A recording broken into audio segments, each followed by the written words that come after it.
First, it was global cooling, then global warming, until it stopped warming. The push to control our economy needed a rebranding, and voila, climate change was born. A nonsensical phrase to be sure, the climate is always changing.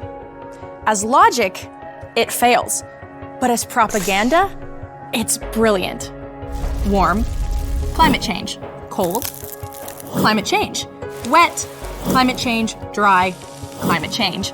Try as you might, it can't be disproved or debated. But that's the point.